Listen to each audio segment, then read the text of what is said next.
시편 수요 시편 강의가 계속 이어지고 있습니다. 여러분 혹시 첫 시간을 기억하고 계시나요? 첫 시간은 담임 목사님께서 말씀을 전해 주셨는데요. 시편의 전체적인 개요에 대해서 말씀해 주셨습니다.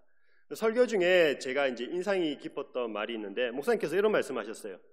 여러분 이번 시편 강의를 통해서 여러분만의 인생 시편을 좀 가지시기 바랍니다. 이런 말씀을 하셨습니다.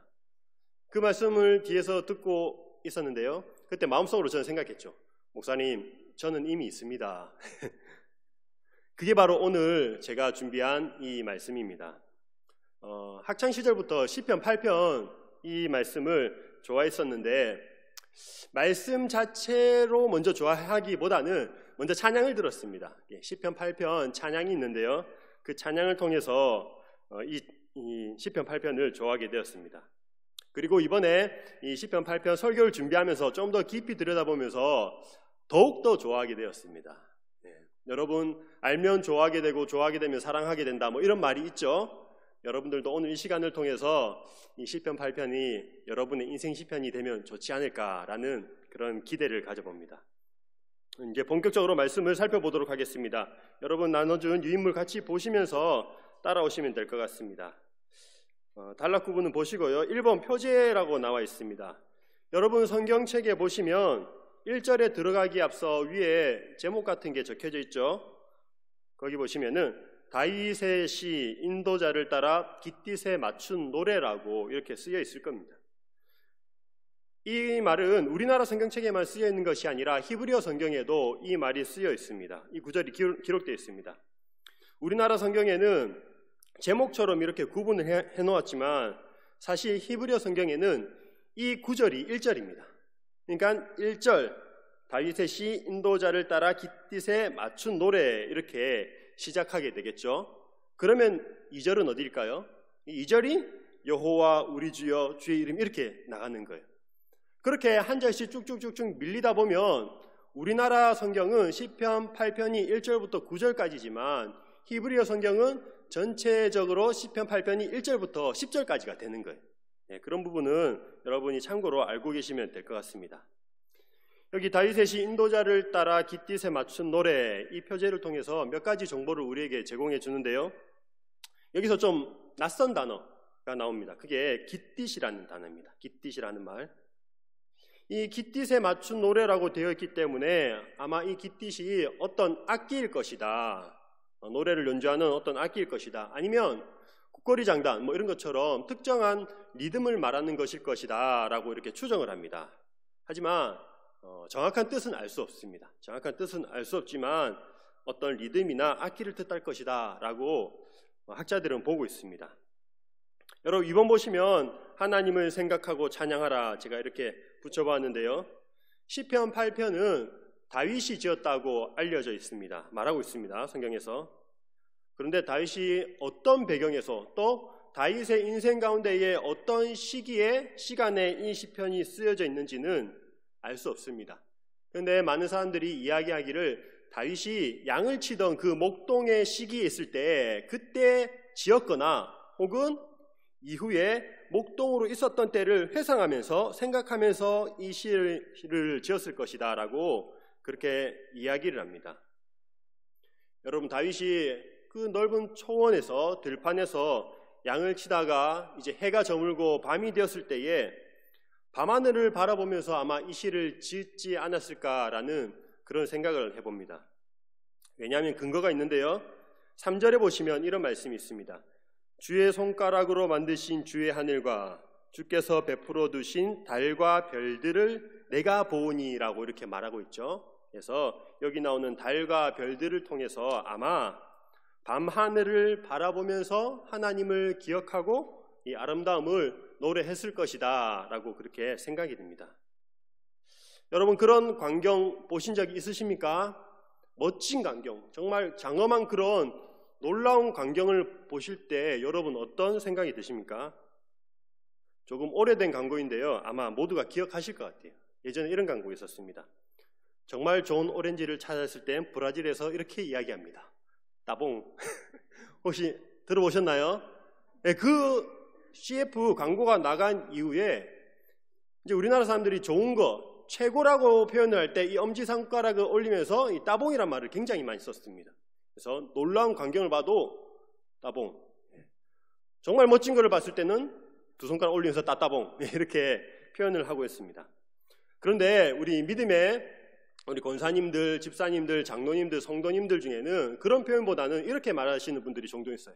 놀라운 것을 봤을 때 오 주님, 오 주여 라고 이렇게 감탄사를 내뱉는 분들이 계십니다. 무의식적으로 그렇게 하나님을 떠올리게 되는 것이죠. 다윗은 이렇게 놀랍게 펼쳐진 밤하늘을 바라보면서 하나님의 위대하심을 이 시를 통해서 찬양하고 있습니다.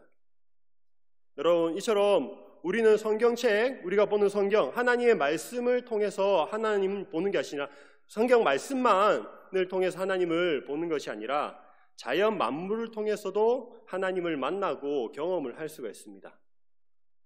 어떻게 이런 일이 다윗에게 가능했을까요? 다윗은 하나님의 말씀을 항상 가까이 했던 그런 사람이었습니다. 그래서 다윗이 말하기를 자기는 하나님의 말씀을 율법을 주야로 묵상하는도다 이렇게 말하고 있죠.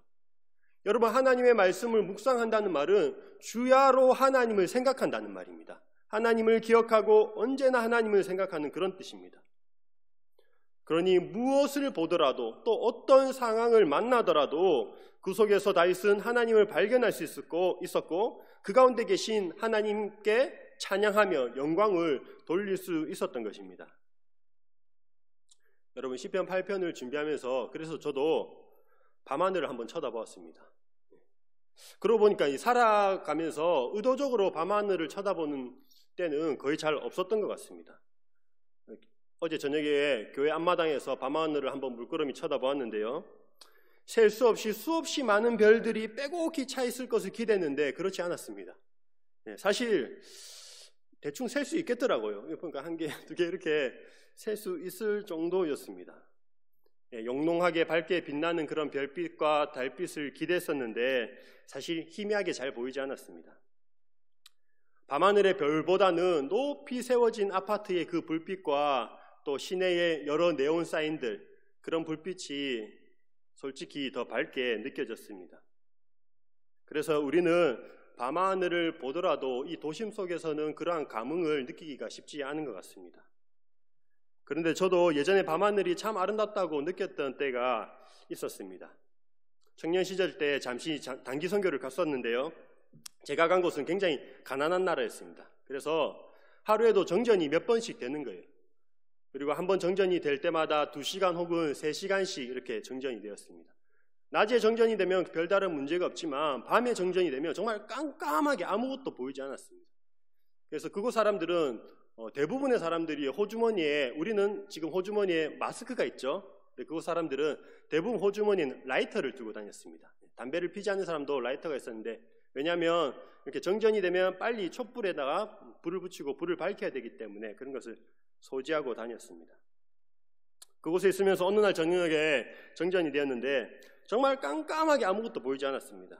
그리고 하늘을 바라보았는데 아무것도 보이지 않으니 그때 보았던 별은 정말 밝게 보이는 거예요. 그리고 달도 달이 이렇게 밝은 줄 그때 처음 알았습니다. 사랑하는 성도 여러분, 우리는 하나님을 깊이 생각하고 그 하나님의 아름다우심을 감탄할 그런 환경과 여유를 갖기 힘든 시대에 살고 있습니다. 밤하늘의 별보다는 간판의 네온 사인이 더 밝게 빛나 보이고 더 화려하게 느껴지고, 그런 것처럼 하나님의 말씀이 주는 어떤 유익보다 우리는 당장에 TV에서 주는 어떤 정보가 우리의 삶을 더 유익하게 느껴지는 것을 경험하게 됩니다. 더 필요하고 그렇게 느껴집니다. 하나님을 바라볼 수 있는, 하나님의 아름다움을 바라볼 수 있는 그것을 방해하는 것들이 우리 주변에 너무 많다는 거죠. 긴급하지도 않은데도 불구하고 긴급하다고 계속 울려대는 그 휴대폰 긴급 문자 때문에 마음이 항상 불안하고 조급한 마음으로 살아가고 있습니다. 그래서 잠잠하게, 정말 잠잠하고 그렇게 하나님을 묵상할 틈을 하루 중에도 갖기가 쉽지 않습니다. 하나님께서는 하나님의 말씀을 내 손목에 메고 또 그리고 내 미간에 붙여서 표로 삼으라 라고 말씀하셨는데, 젊은 사람일수록 그런 하나님의 말씀보다는 휴대폰을 마치 자신의 신체의 일부인 것처럼 지니고 다니고 또 잠시라도 틈만 있으면 그 휴대폰을 바라보는 그런 모습을 보게 됩니다. 사랑하는 성도 여러분, 우리는 의도적으로라도 그렇게 하나님을 조용히 묵상할 시간이 필요합니다. 묵상을 조용한 시간, quiet time, 영어로 그렇게 말하기도 하는데요. 조용히 하나님을 생각하고 묵상한 그런 시간이 있었으면 좋겠습니다. 우리 중에 하루 중에 일정 시간은 아무것도 방해받지 않는 그런 상황, 마치 정전이 된 듯한 그런 상황을 만들어서 하나님을 생각하면 좋을 것 같습니다. 한 9시부터 10시까지는 두꺼비 집 내려도 좋지 않을까, 그런 생각을 가끔 해보기도 합니다. 여러분, 하나님이 계시지 않기 때문에 하나님을 생각하지 못하는 것이 아닙니다.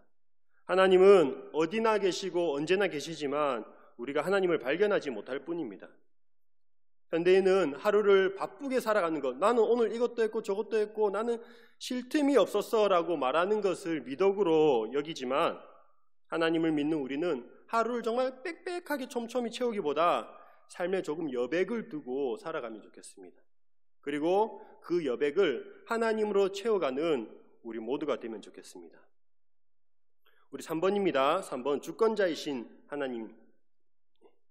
오늘 말씀 1절에서 다윗은 이렇게 고백하고 있습니다. 하나님을 향해서 여호와 우리 주여라고 부르고 있습니다. 여러분, 여호와는 하나님의 고유한 이름이자 언약의 하나님, 그리고 거룩하신 하나님을 나타내는 그런 이름입니다. 여호와라는 이름에는 스스로 있는 자라는 그런 뜻이 있는데, 누군가에 의해서 창조되신 분이 아니라 스스로 존재하시고 이 세상 최고의 주권자로서 세상을 다스리고 계시는 그 하나님이라는 의미가 있습니다. 즉, 여호와는 하나님의 주권을 강조하고 있습니다. 여러분, 그 하나님께서 누구의 하나님이라고 말하고 있습니까? 다윗은 우리 주여라고 단수가 아니라 우리라는 복수를 사용해서 하나님을 표현하고 있습니다. 여러분, 다윗이 이 시를 썼을 때에 혼자 썼겠지만 그 하나님이 나 자신만의 하나님이 아니라 모든 사람의 하나님 되심을 고백하고 있습니다. 하나님은 각 개인에게 특별하게 각각 만나 주시기도 하지만 한편으로는 보편적으로 모든 인류의 하나님이십니다. 이렇게 말씀드리는 이유는 이스라엘은 이것이 당연하다고 받아들여졌겠죠. 유일신 사상이 있기 때문에 하나님이 유일하신 분, 그렇게 믿고 있었습니다. 하지만 고대 근동사에서는 여러 신들이 있었습니다. 하늘에는 하늘의 신이 있고 땅에는 땅의 신이 있고 나무에는 나무의 신이 있고, 각종 신들은 자신이 담당하고 있는 어떠한 영역들이 있었습니다. 지역별로도 이 지역에는 이런 신, 저 지역에는 저런 신들이 존재한다고 그렇게 믿었습니다. 그러나 하나님은 어떤 분이십니까? 하나님은 하늘과 땅, 그리고 모든 곳에서 모든 만물의 주인이 되시고 그렇게 주권적으로 다스리고 계십니다. 이스라엘의 하나님일 뿐만 아니라 모든 사람들의 하나님이고, 또 하늘뿐 아니라 모든 만물의 주인 되신 하나님이라는 그 표현이 여호와 우리 주여라는 이 단어 속에 표현되어 있고, 다윗이 장엄하게 그렇게 하나님을 부르고 있는 것입니다. 이어서 1절을 보시면 이렇게 나오죠. 주의 이름이 온 땅에 어찌 그리 아름다운지요 라고 말씀하고 있습니다. 여러분, 주의 이름이 아름답다는 표현은 잘 아시다시피 누구 이름 향해서 야, 너 이름 참 예쁘다, 그런 표현이 아니겠죠. 그런 게 아니라 이름은 하나님의 본성 그 전체를 하나님 존재 그 전체를 나타내는 그런 표현입니다. 그리고 여기서 아름답다는 말은 멋지다, 장엄하다, 훌륭하다, 이런 뜻을 지니고 있습니다. 만물 가운데 드러난 하나님의 영광을 보고 장엄하고 멋진 훌륭하신 하나님이라고 다윗은 1절에서 찬양하고 있습니다. 여러분, 4번을 보시면 약한 자를 들어 쓰시는 하나님, 이렇게 나와 있습니다.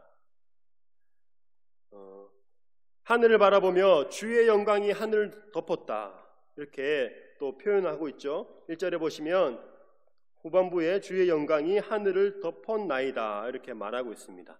여러분, 이렇게 하늘의 영광이 하늘에 덮였다, 주의 영광이 하늘에 덮였다라고 말할 수 있는 사람이 누구일까요? 그것은 바로 하나님을 믿는, 믿음으로 이 세상을 바라볼 수 있는 사람만이 누리는 특권입니다. 이렇게 하나님을 찬양하는 성도들이 있는 반면에 어떤 사람들은 하나님이 없다라고 말을 하죠. 그러면서 오히려 하나님을 대적하는 그런 무리들이 있습니다. 죄로 인해서 자신의 눈이 어두워져 하나님을 발견하지 못한 것이죠.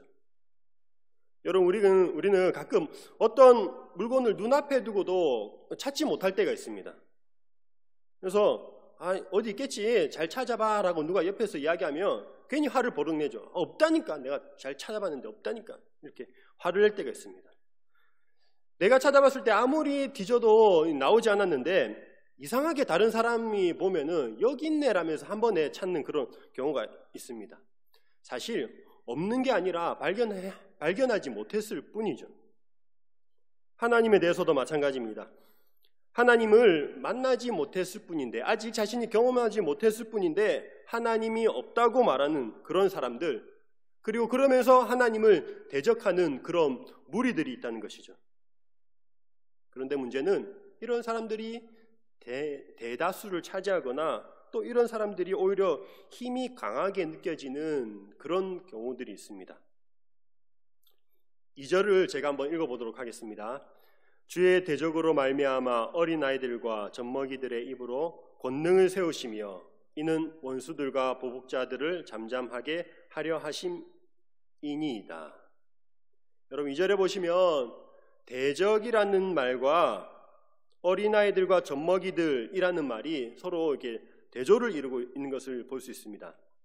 대적자들은 하나님을 믿지 않고 자신의 힘을 의지하고 자랑하면서 살아가는 그런 사람들을 나타낸다고 할 수 있습니다. 반면에 어린아이들과 젖먹이들은 연약한 사람들, 그런 사람들을 상징한다고 할 수 있습니다. 하나님께서는 이런 어린 아이들과 이 젖먹이들의 입을 통해서 그의 권능을 세워서, 입에 권능을 세워서 원수들을 잠잠하게 하신다, 이렇게 2절에서 말씀하고 있습니다. 신약에서 사도 바울도 비슷한 말씀을 하고 있는데요. 고린도전서 1장 27절부터 29절의 말씀을 제가 한번 천천히 읽어보도록 하겠습니다. 그러나 하나님께서 세상에 미련한 것들을 택하사 지혜 있는 자들을 부끄럽게 하려 하시고 세상에 약한 것들을 택하사 강한 것들을 부끄럽게 하려 하시며 하나님께서 세상에 천한 것들과 멸시받는 것들과 없는 것들을 택하사 있는 것들을 폐하려 하시나니 이는 아무 육체도 하나님 앞에서 자랑하지 못하게 하려 하심이라 라고 고백을 하고 있습니다. 여러분, 하나님께서 약한 자를 택하여서 사용하셔서 강한 자들을 부끄럽게 하시는 것은 하나님의 그 위대하심을 약한 자들을 통해 드러내어서 인간의 교만을 꺾으시고 아무리 강한 자라고 할지라도 그 위에 하나님이 계시다는 것을 보여주기 위함입니다. 여러분, 강한 사람이 어떤 일을 이루게 되면 그게 나의 힘으로 했다, 그건 내가 한 것이야 라고 이렇게 자랑합니다. 자기 자신을 자랑하고 결국은 자기 자신에게 영광을 돌립니다. 하지만 약한 자는 자신의 한계를 알고 있기 때문에 어떤 일을 이뤘을 때 이것은 나의 힘으로 할 수는 없었는데 하나님께서 도와주신 하나님의 은혜로 되었다라고 고백하며 하나님 앞에 겸손할 수 있습니다. 이 시를 쓴 다윗 또한 그런 경험을 했습니다. 외적인 조건으로 따지자면 절대 상대가 되지 않는 그런 싸움이었지만 다윗은 골리앗을 이깁니다. 다윗과 같이 어린 다윗과 같은 약한 자를 통해서 그 골리앗, 그 큰 대적을 물리치시는 하나님을 다윗은 실제로 경험을 했습니다. 여러분, 하나님은 어린아이와 그리고 젖먹이 같은 정말 어리고 연약한 자라고 할지라도 그들의 말과 그들의 기도를 무시하지 않으십니다. 똑똑한 자들을 통해서가 아니라 약한 자를 통해서 하나님은 영광받기를 원하십니다. 시편 8편 2절의 말씀을 신약에서 예수님께서도 동일하게 인용해서 말씀을 하시는데요. 마태복음 21장 16절의 말씀을 한번 같이 읽어보도록 하겠습니다. 예수께서 말하되 그들이 하는 말을 듣느냐? 예수께서 이르시되 그렇다. 어린아기와 젖먹이들의 입에서 나오는 찬미를 온전하게 하셨나이다 함을 너희가 읽어본 일이 없느냐 하시고, 예수님이 시편 8편 2절의 말씀을 그대로 인용을 하시면서 말씀하고 있는 것입니다. 어떤 상황이냐면 예수님께서 성전에 가셨는데 성전에서 물건을 파는, 매매하는 그런 일이 벌어지고 있었습니다. 그래서 예수님께서 화를 내시며 성전을 깨끗하게 하시는 성전 청결 사건 이후에 있었던 일입니다. 대제사장과 그 자리에 있었던 대제사장과 서기관들은 이런 예수님의 이해할 수 없는 이상한 행동을 바라보면서 화를 내면서 예수님을 비난합니다. 그러나 그 자리에 있었던 그 어린아이들은 오히려 예수님을 향해서 호산나 다윗의 자손이여 라고 소리를 지릅니다.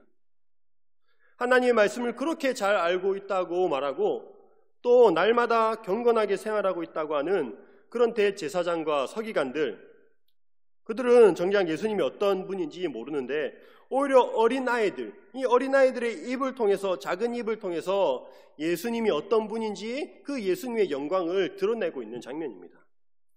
여러분, 많이 아는 것이 중요한 것이 아니라 바르게 아는 것이 중요한 것 같습니다. 사랑하는 성도 여러분, 우리는 살아가면서 하나님이 없다, 그리고 하나님을 대적하는 사람들, 그런 사람들을 많이 보는데 그런 사람들 중에 세상적으로는 높은 지위와 또 많은 재물을 갖고 있는 그런 사람들을 많이 보게 됩니다. 그들의 힘이 아무리 막강하게 느껴진다고 할지라도, 그리고 그 사람들 앞에서 나 자신을 바라볼 때 한없이 연약하게 보일지라도 하나님께서 사용하시면 하실 수 있음을 믿으시기 바랍니다. 기독교의 역사를 보더라도 하나님은 약한 자들을 들어서 사용하셨습니다. 어떤 대단한 방법이 아니라 전도의 미련한 방법으로 온 세계의 복음이 전파되도록 하신 분이 바로 하나님이십니다. 하나님께서 우리의 약한 신음에도 귀를 기울이시고 또 우리의 연약함을 통해서도 하나님의 일을 이루어 가심을 믿고 또 하나님만 의지하는 우리 모두가 되기를 소망합니다. 5번을 보도록 하겠습니다. 5번, 하나님의 위대하심과 인간의 비천함. 여러분, 세상에 아무리 위대하고 대단해 보이는 사람이 있다고 할지라도 모두가 하나님 아래에 있습니다. 하나님 앞에서는 그 누구도 자기 자신을 자랑할 수 없습니다. 시인은 대적들을 잠잠하게 하시는 그 하나님의 권능을 찬양했습니다. 약한 자를 통해서 대적자들을 잠잠하게 하시는 그 하나님의 권능을 찬양하고, 이제 하나님께서 지으신 이 만물을 바라보면서 하나님의 위대하심을 찬양하고 있습니다. 3절인데요. 3절의 말씀을 우리 한번 읽어보도록 하겠습니다. 주의 손가락으로 만드신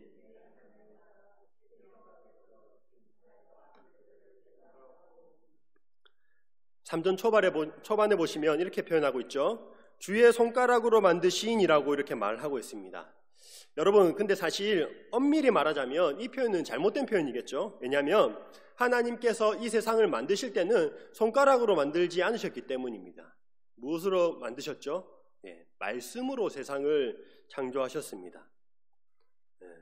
그런데 틀렸다고 할 수는 없겠죠. 왜냐하면 우리는 이것이 시라는 것을 다 알고 있습니다. 이거는 시적인 표현입니다.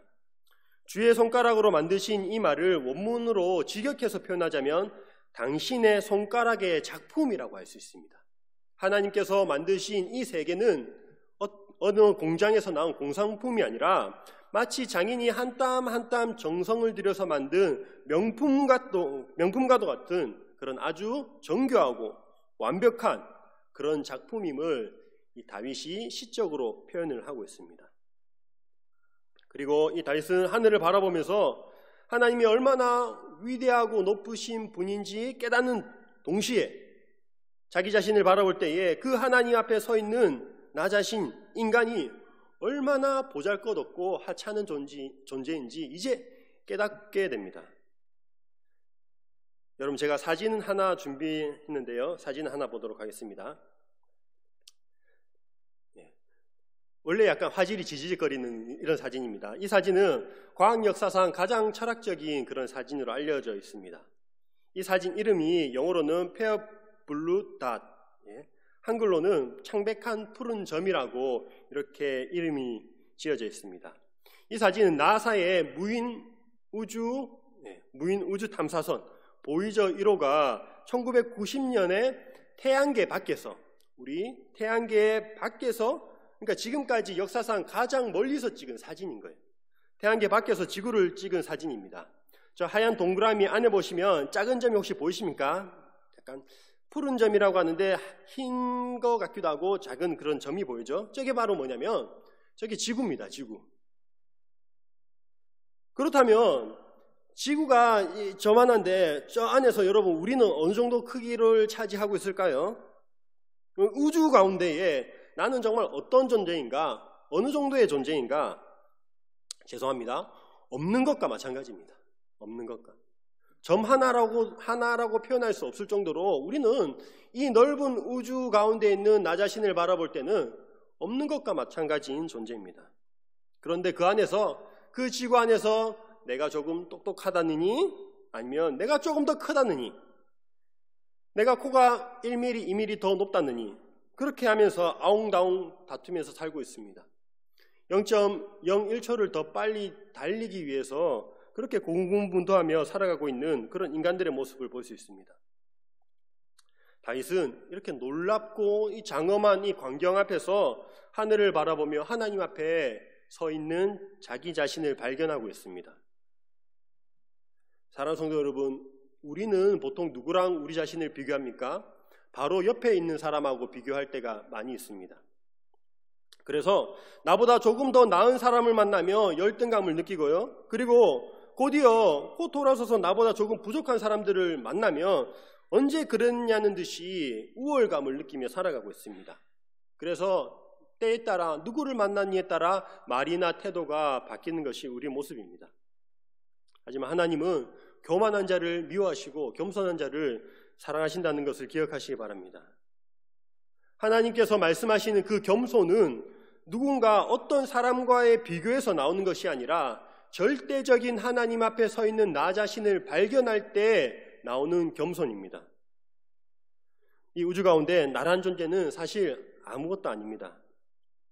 그래서 4절에서도 보시면 사람을 표현할 때 인자가 무엇이기에 라고 뒷부분에 보면 나오는데요. 인자가 무엇이기에. 여기서 나오는 인자는 벤 아담이라는 그런 단어를 사용하고 있습니다. 아담은 우리가 알다시피 사람이라는 뜻을 갖고 있는데요. 사람이란 뜻이 있고 붉은이란 뜻도 있습니다. 그리고 이 붉다는 의미를 확장시키면 흙이라는 이런 뜻도 있습니다. 사람이 흙으로 만들어졌죠. 티끌. 아담은 흙으로 만들어진 티끌과 같은, 사람은 흙으로 만들어진 이 티끌과 같은 존재라는 것을 표현하고 있습니다. 여러분, 우리는 하나님 앞에 티끌입니다. 하나님을 향해서 하나님 왜 이렇게 나를 만드셨습니까? 내 인생은 왜 이렇습니까? 라고 따질 수 있는 자격이 없다는 것이죠. 그럴 자격이 없는 사람들입니다. 인생의 덧없음과 그리고 허무함을 경험하고 살아가고 있는 것이 우리의 인생입니다. 어떤 때는 강한 것 같은데 어떤 때는 너무나도 약하게 무너지는 것을 보게 됩니다. 그런 우리가 어떻게 하나님 앞에 교만할 수 있겠습니까? 그런 하나님을 만난 우리라면 어떻게 하나님께 고개를 바로 들 수조차 있겠습니까? 그리고 우리가 무슨 일을 한들 어떤 일을 한들 그것이 우리의 자랑과 공로가 될 수 있겠습니까? 자기 중심적인 그런 생각에서 벗어나 위에 계신 하나님을 바라보면 좋겠습니다. 그럴 때에 항상 겸손함으로 하나님 앞에 나아갈 줄로 믿습니다. 사랑하는 성도 여러분, 만약 여기까지 말씀을 하고 시가 여기까지 하고 끝이 났다면 너무나도 절망적이겠죠. 고개를 푹 숙이고 예배당을 빠져나갈 수밖에 없습니다. 자존감이 완전히 무너져 내리겠죠. 그런데 4절에 보시면 이런 우리를 하나님께서 생각하신다라고 또 기쁜 소식을 알려줍니다. 4절에 보시면 이렇게 말씀하고 있습니다. 사람이 무엇이기에 주께서 그를 생각하시며 인자가 무엇이기에 주께서 그를 돌보시나이까. 사실 개역 한글 성경이 더 느낌이 와닿는 것 같아요. 사람이 무엇이 관대 이렇게 돼 있죠. 개역 한글에는 사람이 무엇이기에 주께서 그를 생각하시며. 사랑하는 성도 여러분, 우리 같은 사람을, 티끌과 같은 우리를 하나님께서 생각하신다, 기억하신다라고 말씀하고 있습니다. 우주 가운데 하나의 점도 안 되는 우리의 모습이지만 하나님은 그 우리 개인 한 명 한 명을 생각하고 돌보신다라고 말씀하고 있습니다. 우리가 우리 자신을 볼 때엔 정말 가치 없는 존재지만 하나님께서는 가치 있게 여기십니다. 티끌을 가지고 생기를 불어넣어 사람을 만드신 것처럼 하나님의 손길이 닿자, 하나님이 함께 하시자 우리는 가치 있는 인간이 되었습니다. 여러분, 우리는 우리의 자존감을 어떻게 세울 수 있습니까? 세상에 나오는 여러 가지 책들을 보면은 이런 말을 많이 합니다. 내 안에 있는 잠재력을 깨워라. 스스로를 사랑하라. 이렇게 말하는 책들이 많이 있습니다. 그렇게 자존감을 세우라고 말합니다. 하지만 그런 것으로는 우리의 자존감이 높아질 수 없습니다. 왜냐? 내 안을 들여다보면 들여다볼수록 어떤 가능성, 잠재력을 발견하는 것이 아니라 좌절을 경험하기 때문입니다. 한번 결심하고 한번 제대로 해보려고 노력해도 작심삼일에 그칠 때가 너무 많다는 것이죠. 겉으로는 아닌 척해도 내 안을 들여다보면 들여다볼수록 더럽고 추한 모습이 발견되는 우리의 모습입니다. 그런데 그런 우리를 하나님께서는 기억하시고 생각하시고 그리고 사랑으로 우리 한 명 한 명을 돌보신다라고 말씀하고 있습니다. 여러분, 4절에 나오는 인자가 무엇이기에 주께서 그를 돌보시나이까라고 하는 문장에서 이 돌보다라는 이 단어는 원문의 의미로는 또 방문하다라는 그런 의미가 있습니다. 이 단어는 보통 어떤 사람의 운명을 바꾸기 위해서 하나님께서 간섭하실 때 사용하는 그런 단어입니다. 사라에게 나타나셔서 그 잉태하지 못하는 사라를 잉태하게 하실 때 그때 사용되었던 단어가 이 단어인데요. 하나님은 우리에게 찾아오시고 간섭하시고 방문하셔서 이전과는 전혀 다른 존재로 우리를 바꾸는 분이십니다.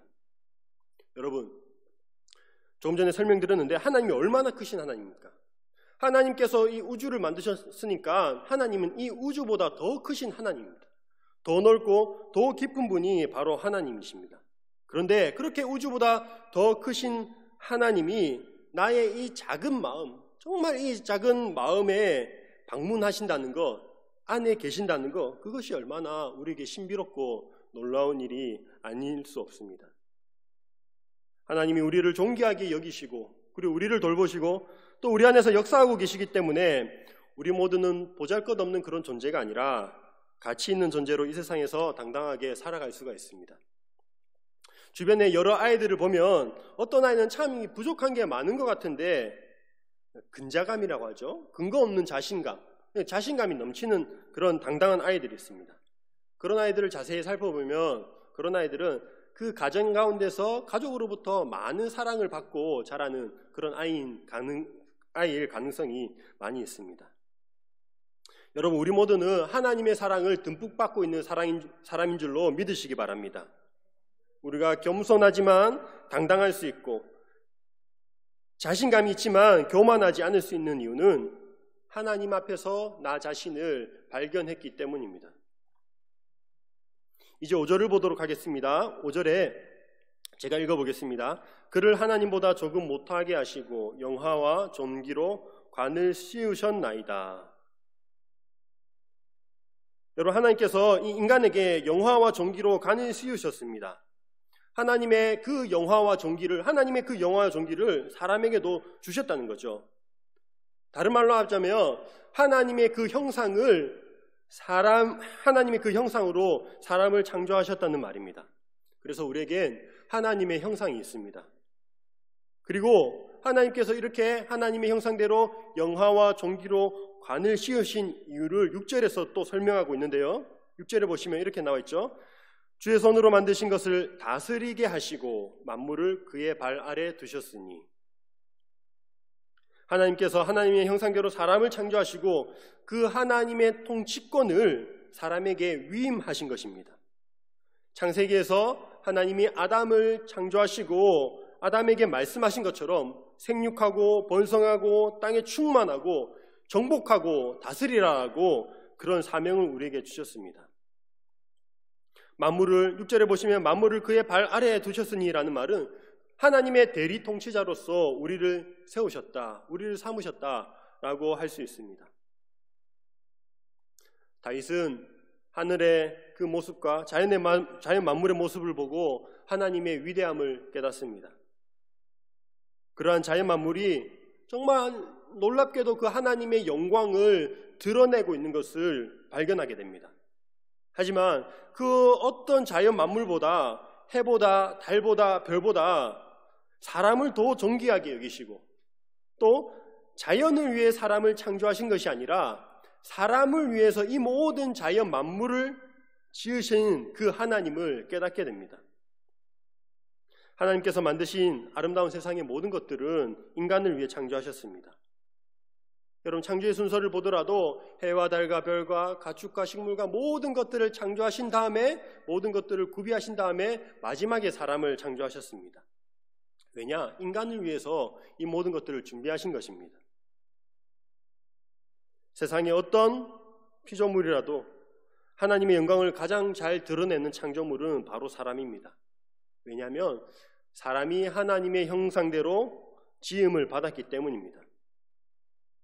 그렇게 하나님께서는 이 자연 만물을 다스리도록 하시는데 7절부터는 그러면 어떤 것들을 구체적으로 다스리도록 하는지 말씀하고 있습니다.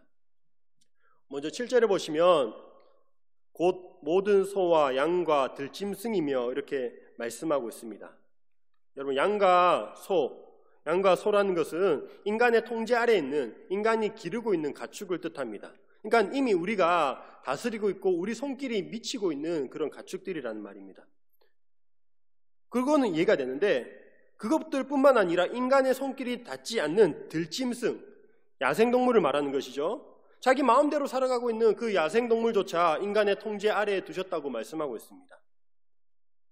8절에서는 공중의 새와 바다의 물고기와 바닷길에 다니는 것이니이다 라고 말씀하고 있습니다.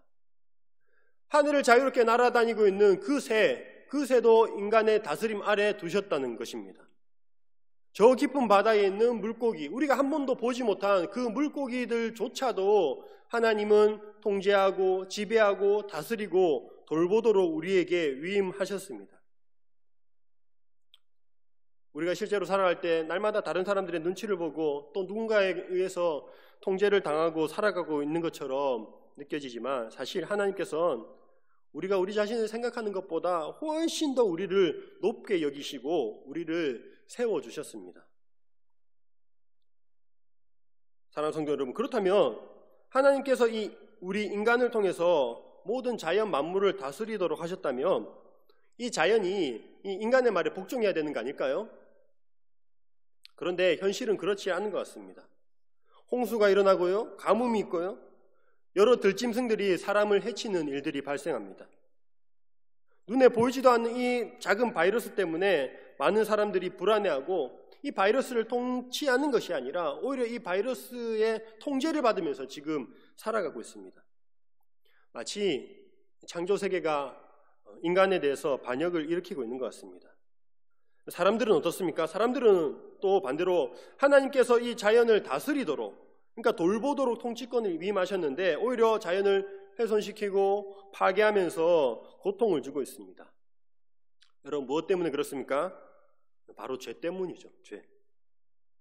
에덴 동산에 있을 때 아담은 이 자연과 화목하게 지냈는데 죄가 들어옴으로 말미암아 하나님과 아담의 관계가 깨어졌을 뿐만 아니라 자연과 이 아담, 인간의 관계도 완전히 파괴되었다는 것이죠. 부패하고 타락하게 되었습니다.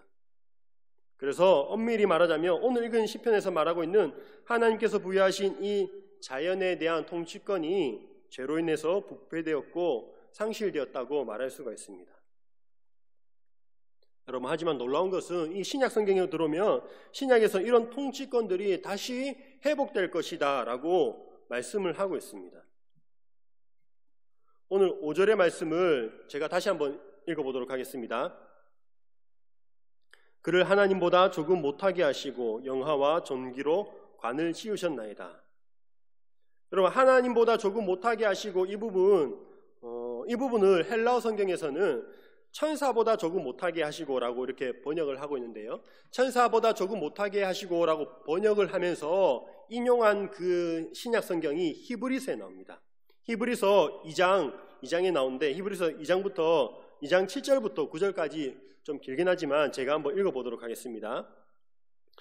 그를 잠시 동안 천사보다 못하게 하시며 영광과 존귀로 관을 씌우시며 만물을 그 발 아래에 복종하게 하셨느니라 하였으니 만물로 그에게 복종하게 하셨은즉 복종하지 않은 것이 하나도 없어야 하겠으나 지금 우리가 만물이 아직 그에게 복종하고 있는 것을 보지 못하고 오직 우리가 천사들보다 잠시 동안 못하게 하심을 입은 자 곧 죽음의 고난 받으심으로 말미암아 영광과 존귀로 관을 쓰신 예수를 보니 이를 행하심은 하나님의 은혜로 말미암아 모든 사람을 위하여 죽음을 맛보려 하심이라. 구절을 보시면 우리가 시편 8편을 읽었기 때문에 시편 8편의 내용을 인용했다는 것을 금방 눈치챌 수 있습니다. 예수님께서 인간의 몸으로 오셔서 잠시 천사들보다 못하게 되셨습니다. 모든 만물을 다스릴 권세가 주님에게, 예수님에게 주어졌지만 아직 그 만물이 그 발 아래에 있는 것은 아직 보지 못합니다. 그래서 우리는 고통 가운데 이 세상을 살아가고 있습니다. 하지만 하나님께서는 그 우리 죄를 대신해서 예수님을 십자가에 못 박으심으로 다시 그 모든 것들을 회복시키실 것을 말씀하시는 것입니다. 그리고 최종 때에, 종말의 때에 이 모든 것들이 완성될 것이다 라고 말씀하고 있습니다.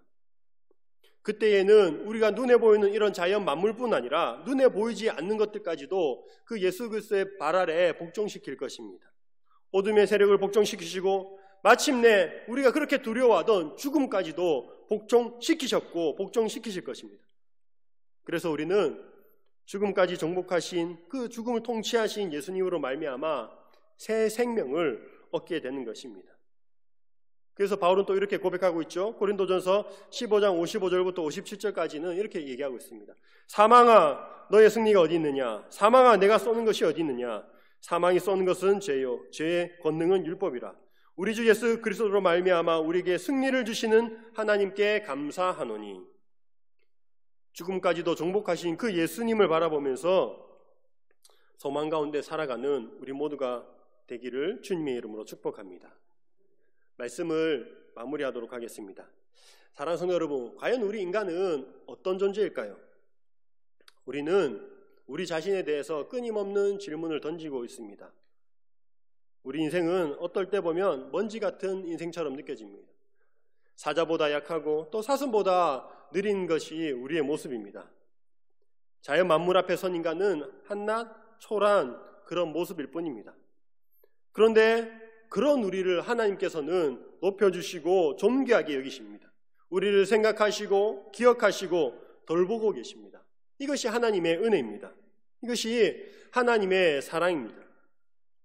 연약한 우리를 통해서 우리를 사용하시어 하나님의 그 영광을 드러내길 원하시고 또 우리 각자에게 세상을 다스릴 그런 사명을 주셔서 하나님의 뜻을 지금도 이루어가고 계심을 믿으시기 바랍니다. 사랑하는 성도 여러분, 올 한 해도 그렇고 지나간 세월을 되돌아보면 참 한 것이 아무것도 없다, 없는 것 같다라고 그렇게 느껴지기도 하고 또 몸은 점점 약해지는 것 같다 그러면서 서러운 생각이 들 때도 있습니다. 하지만 다윗은 마지막 구절에서 다시 한 번 더 이렇게 말하고 있습니다. 여호와 우리 주여, 주의 이름이 온 땅에 어찌 그리 아름다운지요. 하나님 앞에 선 자기의 모습을 발견하자 그 주님의 그 아름다움이, 주님의 이름이 아름다운 진짜 이유는 하나님께서 지으신 그 만물 때문이 아니라 나 같은 사람에게도 그 영광과 존귀로 관을 씌우시는 그 하나님의 놀라운 권능과 은혜와 사랑이라는 것을 깨달았기 때문에 다시 한번 주의 이름을 찬송하고 있습니다. 다윗이 자기 자신에 대해서, 인간에 대해서 물음표로 시작했지만 결국은 느낌표로 주의 이름이 온 땅에 어찌 그리 아름다운지요 감탄하면서 시를 마무리하고 있습니다.